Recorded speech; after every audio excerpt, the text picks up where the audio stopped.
تو زبان سے یہ نہیں کہا کہ میں اللہ سے مانگ مانگ کے تھک گیا ہوں لیکن اللہ دینے کے لیے تیار نہیں ہے، میرا تو دوسرا بیٹا بھی گیا۔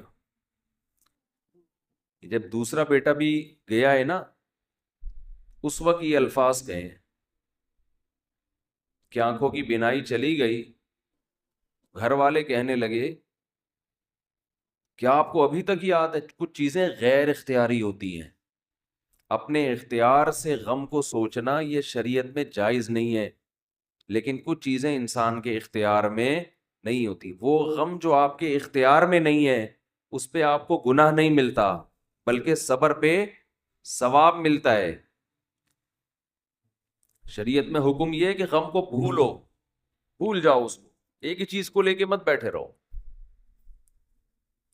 لیکن حضرت یعقوب علیہ السلام کو اپنے بیٹے سے اتنی محبت ظاہر ہے اس بیٹے میں بہت ساری خصوصیات تھیں، وہ جانتے تھے کہ اللہ ان کو پیغمبر بنائے گا، کہ اتنے عرصے کے بعد بھی آپ کے دل سے غم نہیں نکلا، لیکن اس غم کو لے کر زندگی گزار دی، کسی کے سامنے اللہ کی شکایت نہیں کی کہ میرے ساتھ کیا ہو رہا ہے۔ اور دعا قبول کیسے ہو رہی ہے کہ دوسرا بیٹا بھی گیا، بیٹوں نے آ کے بتایا کہ آپ کے بیٹے نے چوری کی تھی جس کی وجہ سے بادشاہ نے اس کو رکھ لیا۔ قال بل سولت لکم انفسکم امرا، باپ نے کہا تم نے جیسے پہلے ایک کہانی گڑھی تھی دوبارہ سے ایک کہانی گڑھ لی ہے۔ حالانکہ اس دفعہ بیٹے سچ بول رہے تھے،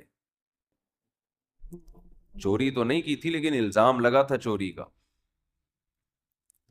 تو یعقوب علیہ السلام نے دوسرے بیٹے کے جانے پہ ایک لفظ ناشکری کا زبان سے نہیں نکالا، بلکہ کیا کہا؟ انما اشکو بثی وحزنی الی اللہ واعلم من اللہ ما لا تعلمون، میں اپنا غم تمہارے سامنے بیان نہیں کرتا، صرف اللہ کے سامنے بیان کرتا ہوں، اور اللہ کے بارے میں وہ کچھ جانتا ہوں جو تم نہیں جانتے۔ کیا مطلب؟ وہ مجھے تسلی دے رہا ہے اس میں خیر ہوگی، ہمارا کام ہے مانگنا، ہم بھکاری ہیں۔ یہ تو ملحد اور خدا کے منکر لوگ ہیں جو مسلمانوں کا مذاق اڑاتے ہیں کہ یہ دعائیں مانگتے ہیں اور ان کو ملتا کچھ نہیں ہے۔ او بھائی ہمیں اس سے غرض ہی نہیں ہے کہ رب کیسے دے رہا ہے، ہمیں اس نے پابند بنا دیا مانگو، تو ہمیں اہل اللہ کو تو مزہ اس سے آتا ہے کہ اس نے ہمیں بول دیا مانگو، وہ نہ بھی دے، مانگنا ہی ہمارے لیے سب کچھ ہے۔ تو میں جو بات عرض کر رہا تھا وہ یہ تھی کہ یعقوب علیہ السلام مانگتے رہے، پھر دوسرا بیٹا بھی چھن گیا، کوئی لفظ مایوسی کا زبان سے نہیں نکالا۔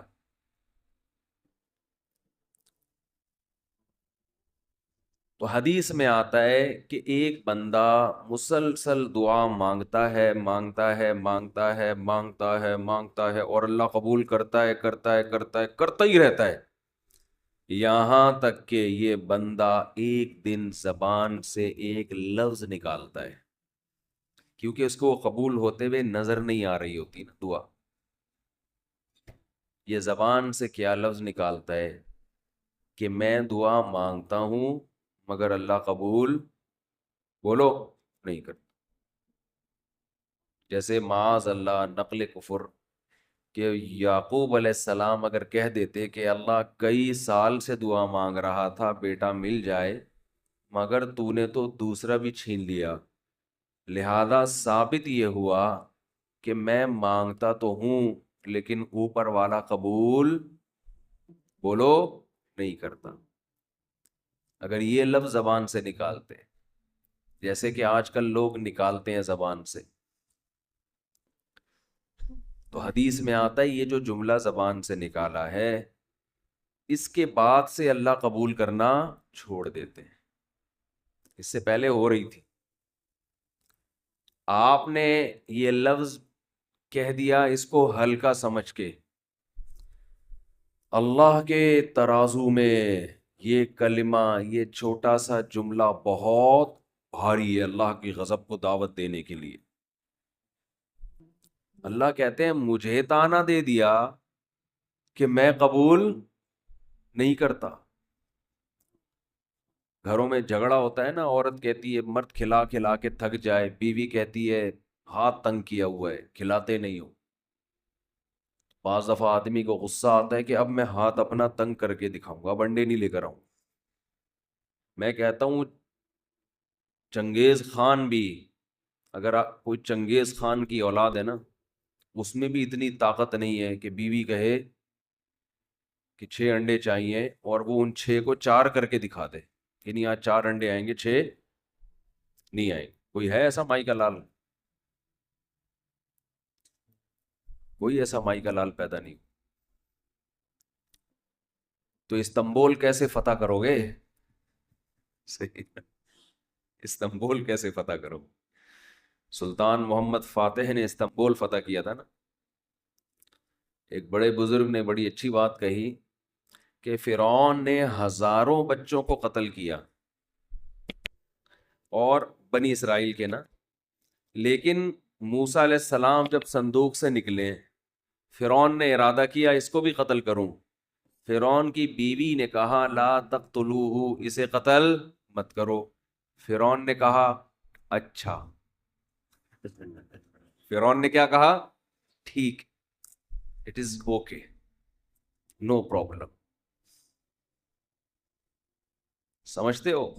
تو یہ ہمارے لیے بڑی تسلی کی بات ہے، یہ ہمارے لیے بڑی تسلی کی بات کہ جب فرعون جیسا آدمی گھر میں فرعون نہیں تھا تو ہم اور آپ کس کھیت کی مولی ہیں یار. چلتے رہو جیسے زندگی گزار رہے ہو، جتنے انڈے کہے ہیں اتنے لے آیا.